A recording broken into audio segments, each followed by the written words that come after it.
నమస్కారం సామాన్యుడి న్యూస్ కి స్వాగతం. వైసీపీ అధినేత జగన్మోహన్ రెడ్డిపై ఏపీ సీఎం చంద్రబాబు నాయుడు తీవ్ర ఆగ్రహం వ్యక్తం చేశారు. జగన్ హయాంలో 5 ఏళ్లు జరిగింది మామూలు విధ్వంసం కాదని ఆరోపించారు. తనలాంటి వాళ్లు ఎంతో మంది కన్నీళ్లు పెట్టుకున్నారు అంటే వైసీపీ పాలన ఎలా ఉందో అర్థం చేసుకోవచ్చన్నారు. శుక్రవారం ఏపీ అసెంబ్లీలో గవర్నర్ అబ్దుల్ నజీర్ ప్రసంగానికి ధన్యవాదాలు తెలిపే తీర్మానం ప్రవేశపెట్టారు. ఈ సందర్భంగా సీఎం చంద్రబాబు మాట్లాడుతూ చట్టసభ అనేది ప్రజా దేవాలయమన్నారు. ఇటీవల విద్యార్థులతో మాక్ అసెంబ్లీ నిర్వహించామని తెలిపారు. సభలోని సభ్యుల కంటే మాక్ అసెంబ్లీలోని విద్యార్థులే చక్కగా ప్రసంగించారని కొనియాడారు. వైసీపీ అధినేత వైఎస్ జగన్మోహన్ రెడ్డిపై సీఎం చంద్రబాబు తీవ్ర ఆగ్రహం వ్యక్తం చేశారు. ఇటీవల విద్యార్థులతో మాక్ అసెంబ్లీ నిర్వహించామని తెలిపారు. సభలోని సభ్యుల కంటే మాక్ అసెంబ్లీలోని విద్యార్థులే చక్కగా ప్రసంగించారని కొనియాడారు. ఒకప్పుడు ఈ అసెంబ్లీ అనుచిత వ్యాఖ్యలకు నమూనాగా ఉండేదన్నారు. అసెంబ్లీలో తనకు జరిగిన అవమానానికి నాడు కన్నీళ్లు పెట్టుకోవాల్సి వచ్చిందన్నారు. నష్టం జరిగింది, సమర్థవంతంగా ముందుకు పోతే తప్ప నిలదొక్కుకోలేమని అభిప్రాయంతో దగ్గర 1 ఇయర్ ఆ లోపలని అసెంబ్లీ కట్టాం. ప్రపంచంలో ఎక్కడా జరగని విధంగా 29,000 మంది రైతులు 33,000 ఎకరాలు భూమి ల్యాండ్ పూలింగ్కి ఇచ్చారు. దిశ ఒక్క పైసా మనం ఇవ్వలేకపోయాం. రాజధాని వస్తుంది, మీకు పేరు వస్తుంది, మీకు కూడా భవిష్యత్తులో మెరుగైనటువంటి ఆదాయం వస్తుందని ఒక్క మాట చెప్తే నమ్మించారు. దిశ 13.5% గ్రోత్ రేట్ చూపించాం. అదే టెంపోగాని కంటిన్యూ అయింటే ఈరోజు కొంతవరకు రికవర్ అయ్యేవాళ్ళం. 1924 విధ్వంసం, మామూలు విధ్వంసం కాదు. దిశ నాలాంటి వాడు కుంగిపోయి కళ్ళ నీళ్లు పెట్టుకున్నానంటే నాలాంటి వాళ్ళు ఈ రాష్ట్రంలో ఎంతమంది సఫర్ అయ్యారో మనందరం గుర్తుపెట్టుకోవాల్సిన అవసరం ఉంది. కడాన నాకు నోటీస్ ఇవ్వకుండా నన్నే అరెస్ట్ చేయడం. పవన్ కళ్యాణ్ గారు విశాఖపట్నం వెళ్తే ఆయన దిగనీయకుండా తిరిగి హోటల్లో ఉంటే బలవంతంగా పంపించడం. అలాంటి నాయకులు ఇప్పుడు నీతిని మాట్లాడే పరిస్థితికి వచ్చారు. ప్రజలను దృష్టిలో పెట్టుకొని చేస్తాం తప్ప నాయకుల్ని పార్టీల్ని దృష్టిలో పెట్టుకొని కాదని మరొక్కసారి మీ ద్వారా ప్రజలందరికీ విజ్ఞప్తి చేస్తున్నారు. ఆ రోజు మేము ఒకటే నిర్ణయించుకున్నాం. రాష్ట్రానికి తీవ్రమైన అన్యాయం జరిగింది. అందరం కలిసి ఒక సంకల్పంతో ముందుకు పోతే తప్ప రాష్ట్రాన్ని పునర్నిర్మాణం చేయలేం అనే ఏకైక సంకల్పంతో ఆలోచించాం. ఏది ఏమైనా ప్రభుత్వ వ్యతిరేక ఓటు ఒకటి కూడా డివైడ్ కావడానికి వీల్లేదు. మేము పొత్తు పెట్టుకుంటామని చెప్పిన వ్యక్తి పవన్ కళ్యాణ్ గారు అని చెప్పని ఆ తర్వాత బీజేపీ అందరం కూడా కలిసి ఎన్డీఏ కూటమిగా ఏర్పాటు చేశాం. తెలుగుదేశం పార్టీ ఎన్నో విజయాలను చూశాం. కానీ 2024లో స్ట్రైక్ రేట్ మీరు చూస్తే 94% దేశ చరిత్రలో మొట్టమొదటిసారిగా ఇంత పెద్ద ఎత్తున అభ్యర్థులు గెలిచింది.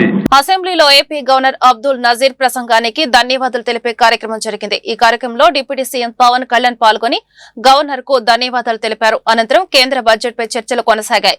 5 కోట్ల మంది ప్రజల ఆకాంక్షలను మోసుకెళ్లే బడ్జెట్ ఇదని పవన్ కళ్యాణ్ అన్నారు. అపార అనుభవంతో గత ప్రభుత్వ వారసత్వ సమస్యలను సీఎం చంద్రబాబు పరిష్కరిస్తున్నారని చెప్పుకొచ్చారు. మరో 3 నెలల్లో కూటమి ప్రభుత్వం 2 ఏళ్లు పూర్తి చేసుకుంటుందని తెలిపారు. ఈ సందర్భంగా ప్రధానమంత్రి నరేంద్ర మోదీని ప్రశంసించారు. నీలో సాహసం ఉంటే దేశం అంధకారంలో ఉంటుందా అని కవి శేషేంద్ర చెప్పిన కవితను మోదీని ఉద్దేశించి కొనియాడారు పవన్ కళ్యాణ్. హుందాగా ఈ గౌరవ చట్టసభను నడుపుతున్న మీ విధి విధానాలకి, అలాగే చట్టసభలో సమయ పాలనను పాటిస్తూ సభ్యులందరూ ఎంతో హుందాగా, ఎంతో గౌరవప్రదంగా ప్రజా సమస్యల్ని, వాటి పరిష్కార మార్గాలను వెతకాలని మా అందరికీ మీ అపారమైన అనుభవంతో దిశానిర్దేశకత్వం చేస్తున్న మీకు జనసేన పార్టీ తరపు నుంచి, మా ఎన్డీఏ కూటమి తరపు నుంచి నా హృదయపూర్వక నమస్కారం, కృతజ్ఞత. సాంకేతికంగా ఇది 3వ బడ్జెట్ సమావేశం అయినప్పటికీ పూర్తి స్థాయి బడ్జెట్ సమావేశంగా ఇది 2వది. 5 కోట్ల పైచిలుకు ప్రజలు ఆశల్ని, ఆకాంక్షల్ని ముందుకు తీసుకువెళ్తూ వారి కష్టాలకి, కన్నీళ్ళకి పరిష్కార మార్గాలను వెతకడానికి 164 మంది సభ్యులున్న ఎన్డీఏ కూటమిని తన అపారమైన 4 దశాబ్దాల రాజకీయ పాలనానుభవంతో రాష్ట్ర విభజన సమయం నుంచి గత ప్రభుత్వ అవినీతి, అరాచక పాలన వల్ల వచ్చిన వారసత్వ సమస్యలన్నింటినీ పరిష్కరిస్తూ సంక్షేమంతో పాటు ఆంధ్రప్రదేశ్ అభివృద్ధి పదం వైపు నడిపిస్తున్న గౌరవ ముఖ్యమంత్రి శ్రీ నారా చంద్రబాబు నాయుడు గారికి నా హృదయపూర్వక నమస్కారం. మంత్రివర్గ సహచరులకి, తోటి శాసనసభ్యులకి నమస్కరిస్తాను. ఇంకో 3 నెలల్లో 2 సంవత్సరాల పాలనని పూర్తి చేసుకోబోతున్న ఎన్డీఏ ప్రభుత్వం చాలా కాల పరీక్షలను తట్టుకొని ఒక అరాచక పాలన ఎదుర్కొని ఎన్నికల సమరంలో విజేతగా నిలబడింది. మనల్ని గెలిపించి ఈ నేలకి సేవ చేసిన భాగ్యం కలిగించినందుకు 5 కోట్ల రాష్ట్ర ప్రజలకు కృతజ్ఞత చేతులెత్తి నమస్కరిస్తున్నాను. రాష్ట్ర ప్రజలకి అండగా నిలబడుతున్న టీడీపీ, బీజేపీ, జనసేన పార్టీల నాయకులకి, కార్యకర్తలకు కూడా నేను నమస్కరిస్తున్నాను. నీలో సాహసం ఉంటే దేశం అంధకారంలో ఉంటుందా అని కవి శేషేంద్ర గారు రాసిన వాక్యానికి నిలువెత్తు ప్రతిరూపం భారతదేశ గౌరవ ప్రధానమంత్రి శ్రీ నరేంద్ర మోదీ గారు. వారు అందిస్తున్న సహకారానికి ఎన్డీఏ కూటమి తరఫున, ఆంధ్రప్రదేశ్ రాష్ట్ర ప్రజల తరఫున నా హృదయపూర్వక ధన్యవాదాలు తెలియజేస్తాను. ఆంధ్రప్రదేశ్ రాష్ట్ర ప్రథమ పౌరులు, రాజ్యాంగ సంరక్షకులు, రాజ్యాధినేత కూటమి ప్రభుత్వానికి అధికారం ఇచ్చింది ఇష్టం వచ్చినట్లు కేసులు పెట్టడానికా అని ప్రశ్నించారు శాసన మండలి ప్రతిపక్ష నేత బొత్స సత్యనారాయణ. ఈ రోజు శాసన మండలిలో అధికార పక్షంపై బొత్స ప్రశ్నల వర్షం కురిపించారు. అంబటి రాంబాబుపై దాడి చేస్తే ఆయన కొన్ని మాటలు అన్నారు. ఆ తర్వాత అంబటి రాంబాబు తన వ్యాఖ్యలపై పశ్చాత్తాపం వ్యక్తం చేశారు. అంబటి రాంబాబు విఘ్నత కలిగిన వ్యక్తి, అందుకైనా క్షమాపణ చెప్పారు. అంబటిని వేధించినందుకు భవిష్యత్తులో తగిన మూల్యం చెల్లించుకుంటారని బొత్స అన్నారు. ప్రజాస్వామ్యంలో దాడులు చేయడం తప్పు కాదా అని ఆయన ప్రశ్నించారు. మరో మాజీ మంత్రి ఇంటి మీద పెట్రోల్ బాంబులు వేశారన్నారు. రాజకీయాల్లో మహిళలను తీసుకువచ్చి మైలేజ్ కోసం చూస్తున్నారని చెప్పుకొచ్చారు.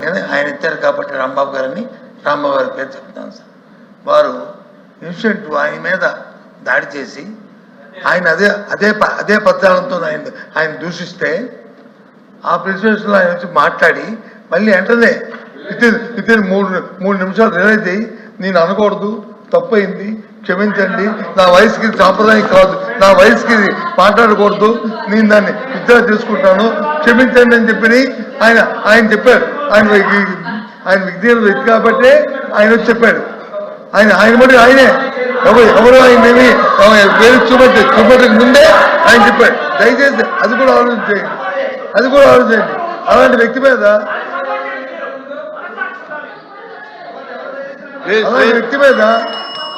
వీళ్ళు వచ్చి ఇంతమందితో దాడి చేయడం అనేది అంటే ప్రజాస్వామ్యంలో దాడులు చేయడం అనేది ప్రజాస్వామ్యంలో సాంప్రదాయం అధ్యక్ష. దీన్ని ప్రోత్సహిస్తాం అధ్యక్ష. మనం అది కరెక్ట్ కాదు కదా అధ్యక్ష. ప్రోత్సహిస్తాం అధ్యక్ష. ఆ తర్వాత ఇంకో మంత్రి ఇంటి మీదకి వచ్చి పెట్రోల్ బాంబులు వేస్తాం అధ్యక్ష. తప్పు కదా అధ్యక్ష. పెట్రోల్ బాంబులు సంస్థ ఉందా అధ్యక్ష? పెట్రోల్ బాంబులు అధ్యక్ష ఉందా అధ్యక్ష? ఆ పెట్రోల్ బాంబులు వేస్తే అధ్యక్ష సాంప్రదాయం అధ్యక్ష. వారు ఇచ్చారు కాబట్టి ఇచ్చారు, వారి ఇంటి మీద అంటున్నాను కాబట్టి దయచేసి ఇంతలో అది కరెక్ట్ కాదు. ఇది వాస్తవం. అంబటి రాంబాబు మీద మీరు చేసిన అది వాస్తవం. ఆయన విద్య వ్యక్తి కాబట్టి ఆయన వచ్చే మాటలు విద్య అయ్యాడు. అయినా సరే మళ్ళీ మీరు ఆయన మీద చేయడం మీద దుర్మార్గం. ఇది ప్రజాస్వామ్యం ఎప్పుడు కూడా ఒకలాగే ఉండదు అనుకోవడం కరెక్ట్ కాదు. ఇది ప్రజాస్వామ్యంలో దీన్ని ప్రోత్సహించకూడదు. ఏ ప్రభుత్వం అరికట్టే బాధ్యత మీకు ఉంది, కానీ మీ బాధ్యతను విస్మరించారు. దానికి తగిన మూల్యం చెల్లించుకో తప్పదు. మాజీ మంత్రి అంబటి రాంబాబు గౌరవ ముఖ్యమంత్రి గారి తల్లిని అవమానించారు. ముఖ్యమంత్రి గారి తల్లిని అవమానిస్తే వదిలిపెడతామా అని మంత్రి నారా లోకేష్ ధ్వజమెత్తారు. గవర్నర్ ప్రసంగానికి ధన్యవాదాలు తెలిపే తీర్మానంపై చర్చ సందర్భంగా మాజీ మంత్రి అంబటి రాంబాబు అరెస్టు రాష్ట్రంలో శాంతి భద్రతలు క్షీణించాయంటూ మండలి వైసీపీ పక్షనేత బొత్స సత్యనారాయణ, వైసీపీ ఎమ్మెల్సీ బొమ్ము ఇజ్రాయెల్ ఆరోపణలను మంత్రి లోకేష్ తిప్పికొట్టారు. ఈ సందర్భంగా మంత్రి మాట్లాడుతూ మాజీ మంత్రి అంబటి రాంబాబు ముఖ్యమంత్రి తల్లిని అవమానించారని, అవునా కాదా సమాధానం చెప్పాలన్నారు. అంబటి రాంబాబు వినియోగించిన పదాలను ఒక్కసారి గమనించారని, ముఖ్యమంత్రి తల్లిని అవమానిస్తే వదిలిపెడతామా అని అన్నారు. ఒక్క నిమిషం అధ్యక్ష. మాజీ మంత్రి గారు ఏమన్నారు అధ్యక్ష? గౌరవ ముఖ్యమంత్రి గారు తల్లిని అవమానించాడు, అవునా కాదా? నేను స్ట్రైట్ గా మాట్లాడుతున్నా. అంబటి రాంబాబు గారు వినండి సార్. అంబటి రాంబాబు గారు ఏ పదాలు వాడారు, ఏం మాటలు మాట్లాడారండి? ఆయన గౌరవ ముఖ్యమంత్రి గారు తల్లిని అవమానించారు. గౌరవ ముఖ్యమంత్రి గారి తల్లిని అవమానించారు ఆయన. వాళ్ళని వదిలిపెడతామా? మీరు ఒక మాట చెప్తున్నా అధ్యక్ష, దయచేసి ఒక విషయం నేను పదే పదే చెప్పాను, మహిళల్ని మనం గౌరవించాలి, ఆ బాధ్యత మన అందరిపైన ఉంది.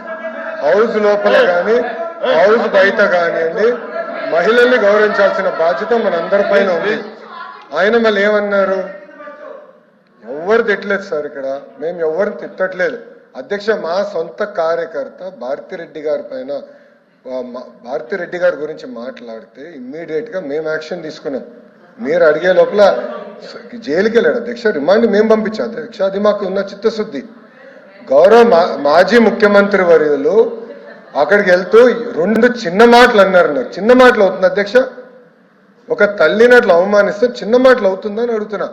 ఆ వ్యక్తిని గౌరవ సభ్యులు సమర్థిస్తే ఎట్లా అధ్యక్ష? ఇది దయచేసి మహిళల్ని తల్లిని ఇట్లా అవమానించకూడదు. ఆ పదాలు ఎవ్వరు మాట్లాడకూడదు. అధికారులు ఉన్నవారు అవ్వచ్చు, ప్రతిపక్షాలు ఉన్నవారు అవ్వచ్చు, మాజీలు కూడా అవ్వచ్చు. ఎవరు ఆ మాటలు మాడకూడదు అధ్యక్ష. దయచేసి ఆయన్ని ప్రోత్సహించదని నేను గౌరవ సభ్యులు కోరుతున్నా అధ్యక్ష. అంతేగాని అది తీసుకొచ్చి దానివల్ల మేము ఏదో కావాలని కక్ష సాధింపు చేస్తున్నాం అనేది కరెక్ట్ కాదు అధ్యక్ష. ప్లీజ్ బి వెరీ ప్లీజ్ చెప్తాను అధ్యక్ష. అధ్యక్ష, ఒక మహిళ గురించి ఎవరైనా మాడితే మేము ఎమోషనల్ అవుతాం. మీరెక్కడ అవ్వట్లేదు. మేము ఒక్క నిమిషం మాజీ ముఖ్యమంత్రి గారు ఏం చెప్పారు, అక్కడికి వెళ్ళి 2 చిన్న మాటలు చెప్పారన్నారు. మీకు తెలియకపోతే మీరు బయటకు వెళ్ళొచ్చు. ఆయన ఏమన్నారు, 2 చిన్న మాటలు చెప్పారంట. ఒక తల్లిని అవమానం చేస్తారు, 2 చిన్న మాటలు ఉంటాయి మీకు? చిన్న మాటలు ఉంటాయి మీకు? సొంత తల్లి చెల్లిని గౌరవించడం మీకు అలవాట్లు ఎత్తవచ్చు. మాకుంది బాధ్యత, మా పైన ఉంది. ఒక్క మహిళ చోళకి ఎవరు వెళ్తే వదిలిపెట్టాం మేము. అది మాకున్న సంస్కృతి. అంతేగాని మీరు సమర్థించి ఏదో క్షమాపణ అడిగారని. గుంటూరు జిల్లాలోని అతిపెద్ద దేవస్థానంగా వెలుగొందుతున్న వడ్లమూడి గ్రామం క్వారీ ప్రాంగణంలోని శ్రీ బాలకోటేశ్వర స్వామి దేవస్థానంలో మహాశివరాత్రి వేడుకలను అత్యంత వైభవోపేతంగా నిర్వహించనున్నట్లు దేవస్థాన కార్యనిర్వహణాధికారి నరసింహారావు వెల్లడించారు. దేవస్థాన ప్రాంగణంలో ఏర్పాటు చేసిన విలేకరుల సమావేశంలో ఆయన మాట్లాడుతూ శివరాత్రి వేడుకల్లో భాగంగా గత 3 రోజులుగా భక్తులు పోటెత్తుతున్నారని, శివరాత్రి రోజున భక్తులు విశేషంగా హాజరయ్యే పరిస్థితులున్న నేపథ్యంలో వివిధ శాఖల అధికారులతో సమన్వయం చేసుకుంటూ భక్తులకు ఎటువంటి అసౌకర్యం కలగకుండా పటిష్టమైన చర్యలు తీసుకుంటున్నట్లు వివరించారు. ప్రజలందరూ సకుటుంబ సమేతంగా శ్రీ బాలకోటేశ్వర స్వామి దేవస్థానాన్ని సందర్శించుకొని ఆయన ఆశీస్సులను పొందాలని వ్యవస్థాపక ధర్మకర్త వారి మనవడు చీమకుర్తి శ్రీనివాసమూర్తి, వంశం పారంపర్య ధర్మకర్త పోపూరి ఇందుమతి కోరారు. శ్రీ బాలకోటేశ్వర స్వామి దేవస్థానం కార్యనిర్వహణాధికారిని. తిరునాళ్ళకు సంబంధించిన ఏర్పాట్లు అన్ని దాదాపుగా పూర్తయినాయండి. 3 రోజుల పాటు జరిగే తిరునాళ మొదటి రోజు ఈరోజు ఏకాదశి. గతంతో పోలిస్తే ఎక్కువ మంది వచ్చారు. స్వామివారికి నైవేద్యం పొంగళ్ళు సమర్పించుకున్నారు. 2వ రోజు ప్రత్యేకంగా చిన్న చిన్న ప్రభలకి వాహన పూజ చేయించుకునే వాళ్ళకి, వాహనం చుట్టూ తిప్పుకొని వాళ్ళ మొక్కుబడులు ఏంటి తీర్చుకునే వాళ్ళకి ఉద్దేశించింది. అట్లా అని చెప్పేసి కేవలం వాహనాలనే కాదు, ఎప్పట్లాగనే భక్తులు వస్తూ ఉంటారు, వాళ్ళు పొంగళ్ళు పెట్టుకుంటూ ఉంటారు. నార్మల్గా జరిగే యాక్టివిటీస్ అన్నీ జరుగుతాయి. పర్టికులర్గా 15వ తారీఖు మహాశివరాత్రి రోజున హ్యూజ్ క్రౌడ్ వస్తుందని ఎక్స్పెక్ట్ చేస్తూ ఉన్నారు. దానికి సంబంధించి ఇప్పటికే వివిధ శాఖల అధికారులతో 3 సార్లు కోఆర్డినేషన్ మీటింగ్ జరిగినాయి. గౌరవ ఎమ్మెల్యే గారి అధ్యక్షతన కూడా ఇక్కడ ఒక మీటింగ్ జరిగింది. వివిధ శాఖల వారికి వాళ్ళు చేయాల్సిన రోల్ ఏందని చెప్పేసి ఆల్రెడీ దిశానిర్దేశం చేశారు. ఈరోజు జరిగిన మీటింగులో కూడా చిన్న చిన్న చేంజెస్ చెప్పారు. వాళ్ళు చెప్పిన ప్రకారం అన్నీ చేసుకుంటా భక్తులకు ఎటువంటి ఇబ్బంది రాకుండా మేము అన్ని జాగ్రత్తలు చర్యలు తీసుకుంటాము. మేడం గారు పోపూరి ఇందుమతి గారు ఇటీవలే కమిషనర్ గారి కార్యాలయం నుండి మేడం గారిని అధికారికంగా వంశపారంపర్య ధర్మకర్తగా గుర్తింపునిస్తూ ఆర్డర్ ఇచ్చారు. మేడం గారు కూడా ఫస్ట్ తిరునాళ, నాకు ఫస్ట్ది. సో మేము కోఆర్డినేషన్తో జాగ్రత్తగా చేసుకుంటామని చెప్పేసి. పేరు పోపూరి ఇందుమతి. ఈ గుడి మా తాతగారు 1923వ సంవత్సరంలో కట్టించారండి. అప్పటి నుంచి మా వంశపారంపర్య ధర్మకర్తగా మా నాన్నగారు చనిపోయినాక ఇప్పుడు పేర్లు చెప్పండి. సూర్యదేవర వెంకటప్పయ్య గారండి. సూర్యదేవర వెంకటప్పయ్య గారు మా తాతగారండి. గుడి 1923లో స్థాపించారు. ఆ తర్వాత మా నాయనమ్మ గారు చేశారండి. ఆ తర్వాత మా నాన్నగారు సూర్యదేవర హరిప్రసాదరావు గారు. ఆ తర్వాత ఇప్పుడు నాకు వచ్చిందండి. తర్వాత ఈ గుడి అప్పటి నుంచి తిరణాలు అన్నీ బాగా జరుగుతాయండి. భక్తులకి బాగా నమ్మకం శివయ్య మీద. బాగా ఇబ్బందులు లేకుండా ఈ సంవత్సరం బాగా ఏర్పాట్లు బాగా జరుగుతున్నాయండి. అన్నీ బాగా ప్రసాద వితరణ, వాటర్ బాటిల్స్. నా పేరు చేమకుర్తి సత్య శ్రీనివాసమూర్తి. నేను మరి గుంటూరు జిల్లాలో చేబ్రోలు మండలం వడ్లమూడి గ్రామంలో క్వారీ నందు వేయించేస్తున్న శ్రీ బాలకోటేశ్వర స్వామి దేవస్థానం వ్యవస్థాపక ధర్మకర్త గారు అయినటువంటి చీమకుర్తి ఎల్లమంద గారి మనవుడినై ఉన్నాను. మరి మా తాతగారిచే నిర్మించబడిన ఈ దేవాలయము సుమారు 100 నుండి 150 సంవత్సరాల క్రితంగా నిర్మించబడిందిగా మా పూర్వీకులు చెప్తూ ఉన్నారు. మరి అప్పటి మేము చూసింది వేరు. ఈరోజు మనం స్వామివారిని విశేషంగా మరి విశేష జనవాహిని మరి భక్తజన కొంగు బంగారమైనటువంటి ఈ దేవాలయం దినదిన ప్రవర్ధమానంగా వర్ధిల్లుతూ ఈరోజు అన్ని శాఖలు కూడా బలోపేతంగా పనిచేసే విధంగా ఎంతోమంది మీడియా వారు కూడా మా దగ్గరకు వచ్చి ఈ యొక్క మరి వాయిస్ తీసుకునే విధంగా తర్వాత విస్తృత ప్రచారం ఇప్పటికే జరిగింది. ఇంకా మీ ఛానల్స్ ద్వారా మరింత ప్రచారం జరుగుతుందని భావిస్తున్నాను. మరి మీరు అందించేటువంటి సమాచారం సర్వమానవాళికి కూడా చేరుతుంది. ఈ సమాచారం ద్వారా ఈ దేవాలయం యొక్క ప్రాశస్త్యం అందరికీ తెలుపబడుతుంది.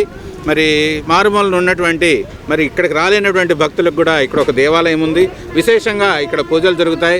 విశేష జనవాహిని ఇక్కడ ప్రవేశిస్తుందని, ఇక్కడ దర్శిస్తుందని స్వామివారి యొక్క విశేషాలు కూడా మీరు తెలియజేసే అవకాశం మీ ఛానల్స్కి ఉందని మాత్రం నేను తెలియజేస్తున్నాను.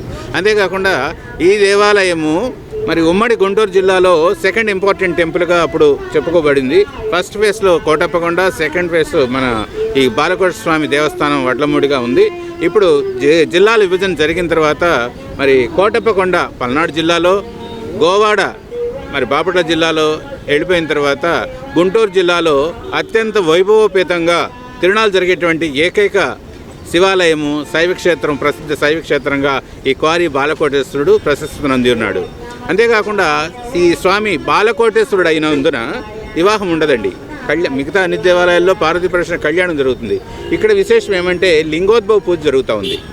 అంతేకాకుండా స్వామివారు బ్రహ్మసూత్రం కలిగినటువంటి లింగాకారం అయినందున చాగంటి కోటేశ్వరరావు గారు విస్తృత ప్రవచనాల ద్వారా ఈ యొక్క బ్రహ్మసూత్రం ఉన్నటువంటి ఈ యొక్క శైవ క్షేత్రం మరి విశేష ఫలదాయకం.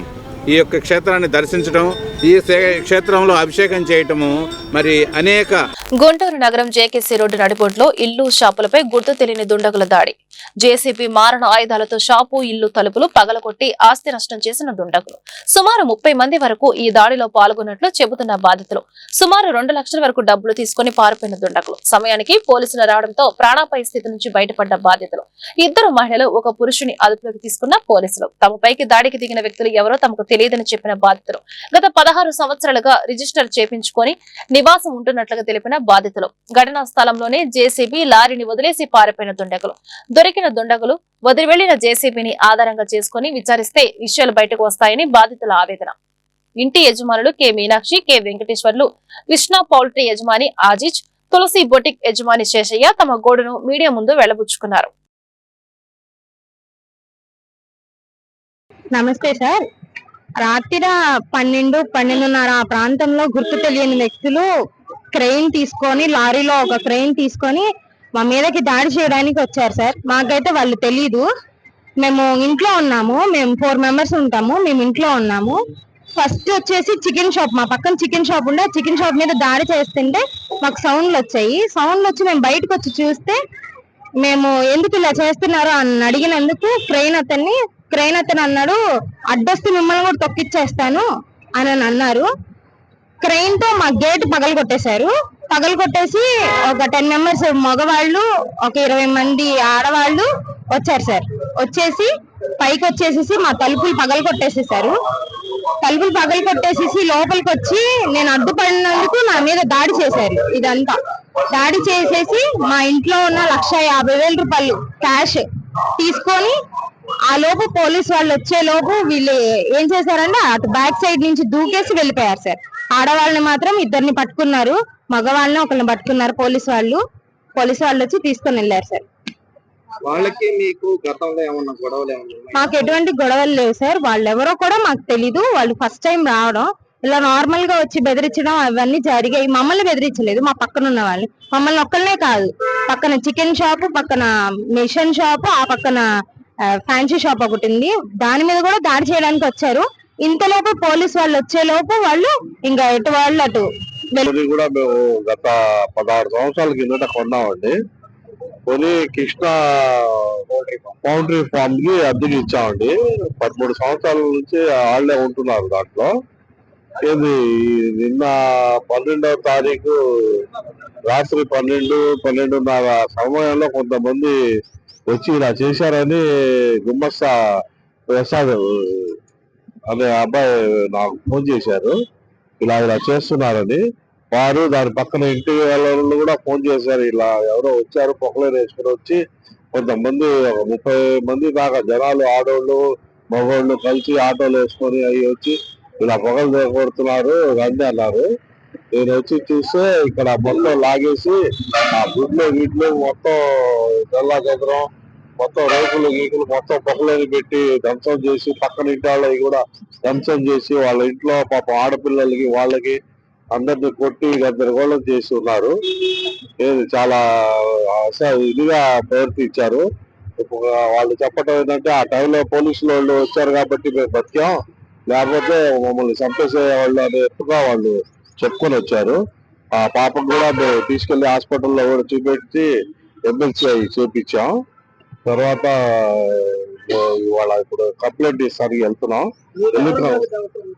ఎవరనేది మాకు తెలియదండి. వాళ్ళు అసలు ఎందుకు చేశారని కూడా అర్థం అవట్లా. మాకు 16 సంవత్సరాలు అయింది మేము కొని పన్నులు కరెంట్ బిల్లు అని ఎవరు మాకు అసలు ఎటువంటి ఎవరు వచ్చి లేదు, మాకు ఎవరు మా దాన్ని చెప్తుంటారు ఇదే లేదు.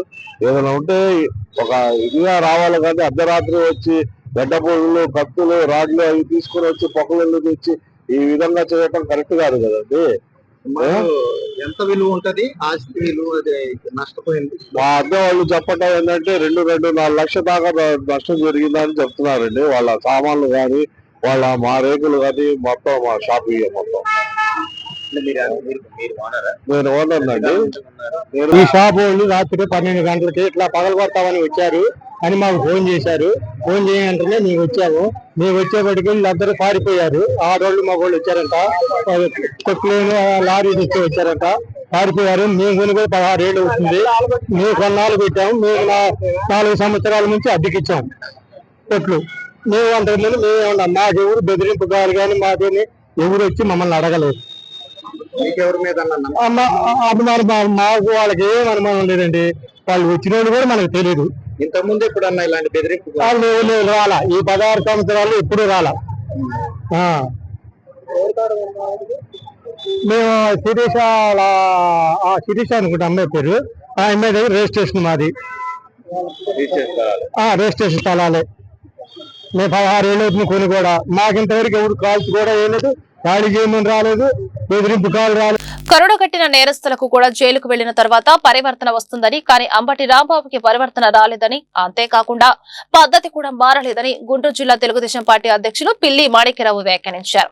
గుంటూరు జిల్లా తెలుగుదేశం పార్టీ కార్యాలయంలో ఏర్పాటు చేసిన మీడియా సమావేశంలో ఆయన మాట్లాడారు. చిన్నప్పుడు పిల్ల చేష్టలు చేసిన రాంబాబు పెద్దయిన తర్వాత కూడా బుద్ధి మారలేదని అన్నారు. చంద్రబాబు నాయుడును ఇష్టం వచ్చిన విధంగా బూతులు మాట్లాడి అరెస్ట్ అయ్యారని తెలిపారు. జగన్మోహన్ రెడ్డి అంబటి రాంబాబు మాటలను సమర్థించడం విడ్డూరంగా ఉందన్నారు. కరుడగట్టిన నేరస్తులు ఎవరైనా జైలుకు వెళ్తే మార్పులు వస్తుంది, కానీ అంబటి రాంబాబులో అది రాలేదని తెలిపారు. నేను జైలు నుండి వచ్చేసరికి ఆయన విగ్రహం పక్కన నా విగ్రహం కూడా పెడతారని రాంబాబు కలలకంటున్నారని అన్నారు. పీడిత వర్గాల కోసం పోరాడిన వ్యక్తి వంగవీటి రంగా అని అన్నారు. రాష్ట్రంలోని కాపులంతా వచ్చి అంబటిని పరామర్శిస్తున్నట్లు ఆయన జగన్ ఊహించుకుంటున్నాడని అన్నారు. నిన్న కోర్టులో అతని హావా భావాలను చూస్తే పిచ్చి చేష్టలుగా అనిపిస్తున్నాయని అన్నారు. చిన్నప్పుడు పిచ్చి చేష్టలు చేసిన వయసు పెరిగే కొద్దీ బుద్ధిలో కూడా మార్పులు రావాలి. అంబటి రాంబాబుకి వయసు పెరుగుతుంది కానీ బుద్ధి మాంద్యం తగ్గట్లేదు, అంటే బుద్ధి రావట్లేదు. అతను రాష్ట్రంలో అలజడులు సృష్టించాలనే ఒక కుట్ర చేయటం ద్వారా ఆ కుట్రని భగ్నం చేయడానికి పోలీసులు దానిలో భాగంగా జైలుకి వెళ్ళినటువంటి అంబటి రాంబాబుని ఒక గొప్ప నాయకుడిగా చిత్రీకరించాలని, ఒక కులానికి నాయకుడిగా చిత్రీకరించాలని చాలా ప్రయత్నాలు చేశాడు జగన్మోహన్ రెడ్డి. ఆ క్రమంలోనే ఇతను మానవ జాతికి చెందినటువంటి వ్యక్తి కాదు, ఒక జంతువుల్లో కూడా గొప్ప జంతువు పులి జాతికి సంబంధించినటువంటి వాడు, పులిలాగా గాండ్రిస్తాడు, పులిలాగా మాట్లాడతాడని పులితో పోల్చాడు. చేసినటువంటి నేరాల్ని చాలా చిన్నవి చేసి అవి నేరాలే కాదు చాలా గొప్ప పనులు, అవకాశం ఏదన్నా ఉంటే శాలువా వేయాలి, పొగడాలి అని చెప్పేసి ఒక విచిత్రమైనటువంటి వాదనని జగన్మోహన్ రెడ్డి తీసుకొచ్చాడు. వాస్తవానికి కరుడుగట్టిన నేరస్తులు కూడా జైలుకి వెళ్ళిన తర్వాత పరివర్తన వస్తుంది. అంబటి రాంబాబుకి పరివర్తన రాల, ప్రవర్తన మార్చుకోలా. ఎందుకు మార్చుకోలేదు అని అంటే మనకు అర్థమయ్యేది, జగన్మోహన్ రెడ్డి నేను చేసినటువంటి పిచ్చి చేష్టల్ని, నేను చేసినటువంటి చిల్లర వేషాల్ని, నేను మాట్లాడినటువంటి బూతుల్ని ఒక బ్రహ్మాండమైనటువంటి విషయాలుగా చిత్రీకరించాడు. కాబట్టి ఈ వార్తలు ఇంతటితో సమాప్తం. నమస్కారం.